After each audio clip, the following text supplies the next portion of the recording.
Smart মিটারের বিরোধিতায় ধর্মনগরে বিক্ষোভ। টিএসইসিএলকে 12 দফা দাবির ভিত্তিতে স্মারকলিপি প্রদান। স্মার্ট মিটার স্থাপন, বিদ্যুতের নতুন টেরিফিক এবং বিদ্যুৎ পরিষেবা সম্ভাব্য বেসরকারীকরণের বিরোধিতায় আজ সোমবার ধর্মনগরে বিক্ষোভ মিছিল ও স্মারকলিপি প্রদান কর্মসূচি পালন করেন বিদ্যুৎ গ্রাহক ও কর্মচারী কল্যাণ সমিতি ধর্মনগর মহকুমা কমিটি। শহরের বিভিন্ন পথ পরিক্রমা শেষে বিক্ষোভকারীরা টিএসইসিএল এর ধর্মনগর বিভাগের এক্সিকিউটিভ ইঞ্জিনিয়ার দপ্তরে পৌঁছে 12 দফা দাবি সম্বলিত স্মারকলিপি জমা প্রদান করেন। দাবিগুলির মধ্যে ছিল স্মার্ট মিটার স্থাপনের সিদ্ধান্ত বাতিল, নতুন টেরিফিক আদেশ প্রত্যাহার, পুরনো ডিজিটাল মিটার চালু রাখা এবং বিদ্যুৎ উৎপাদন ও সঞ্চালন ও বিতরণ ব্যবস্থাকে সরকারি নিয়ন্ত্রণে রাখার দাবি।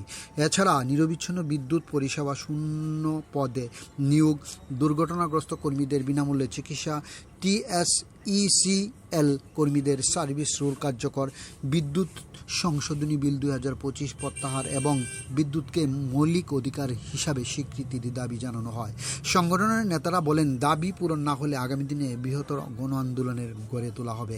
স্মারকলিপি জমা করে সংশ্লিষ্ট কর্তৃপক্ষের বিষয়টি ঊর্ধ্বতন মহলে পাঠানোর আশ্বাস দিয়েছেন।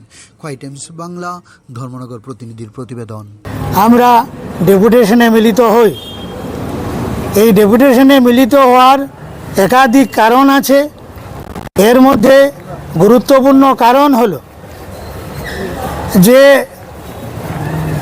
ভারতবর্ষের পার্লামেন্টে 2003 সালের বিদ্যুৎ আইন সংশোধনী বিল 2025 যেটা উত্থাপিত হওয়ার পথে, সেই বিলের মধ্যে যে বিষয়গুলো আছে এই বিষয়গুলোর বিরুদ্ধে আমাদের বক্তব্য দেখা যাচ্ছে এই বিলে যেটা বলা হচ্ছে যে ধীরে ধীরে আমাদের বিদ্যুৎ ডিপার্টমেন্টে যে ক্রস সাবসিডি, পারস্পরিক ভর্তুকি যেটা আছে সেটা তুলে দেওয়া হবে, চালু হবে কস্ট রিফ্লেকটিভ ট্যারিফ অর্থাৎ ব্যয়ভিত্তিক বিদ্যুৎ মাশুল চালু